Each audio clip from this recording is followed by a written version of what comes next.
inbound, finishing on strongly.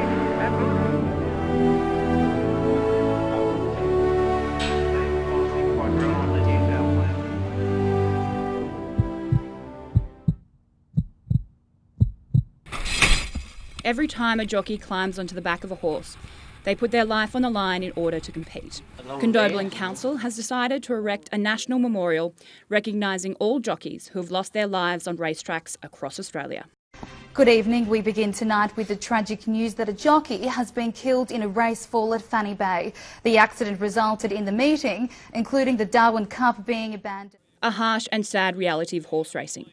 311 jockeys have died racing in Australia, including the tragic loss of South Australian jockey Simone Montgomery in 2013.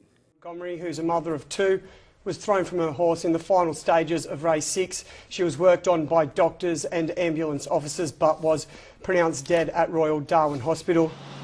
In the small central west town of Condobolin, Simone's life, along with her other fallen comrades across the nation, will now be remembered. An individual stone tablet will be engraved with the name of each jockey and erected in the shape of a horseshoe.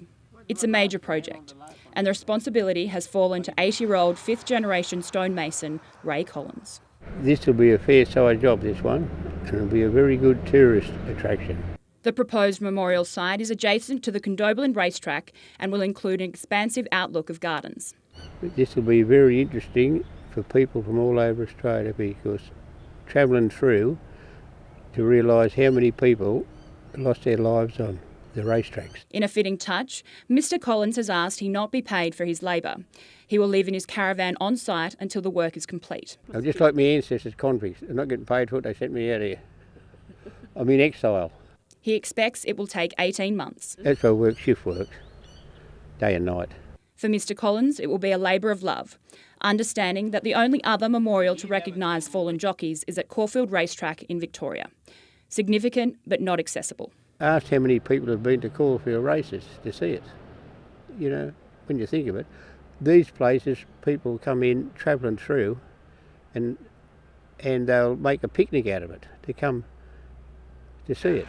Scratchings are 1 Matica and 12 Miss Watkins. More by chances got the better of the pacemaker. For a sport that is embedded into the psyche of the country, race caller Cole Hodges knows more than anyone what this means to the country racing community, attending more than 100 race meetings a year from Bathurst to Broken Hill. So those jockeys turn up to every meeting. They put it completely out of their minds, the dangers of the game, because as they say, their career's finished if they start thinking about things like that. But, you know, they've seen a lot of their friends their careers have been finished through racing falls, and other ones have lost their lives, so it is ever present. The Central West is no stranger to tragedy. Cole himself calling 2 races where jockeys were killed, including the death of Damien Murphy in Wellington and Reece Potter in Tottenham. I don't ever get used to seeing jockeys fall off, but I've seen, you know, lots of jockeys fall off, and you know, I've seen them hop back up, and sometimes they lay there for quite a while. But the 2 boys that got killed, for some reason, especially Damien Murphy, when I saw him hit the ground halfway through a race, there's just a shudder went through my whole body. I just thought, this is something terrible's happened here. Damien come from Ireland, and he come out here as an apprentice, and he rode horses for me.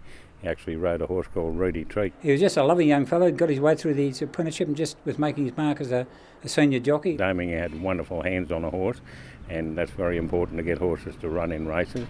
And I thought we'll probably win the next time he goes round, but unfortunately he lost his life in the meantime.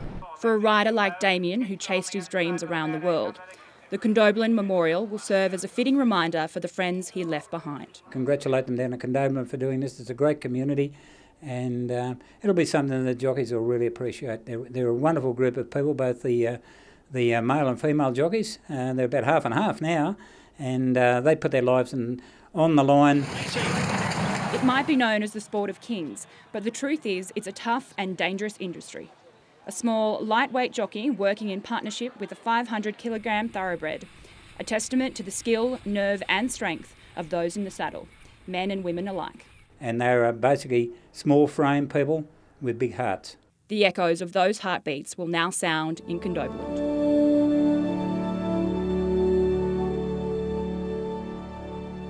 Felicity, Nethery, Win News.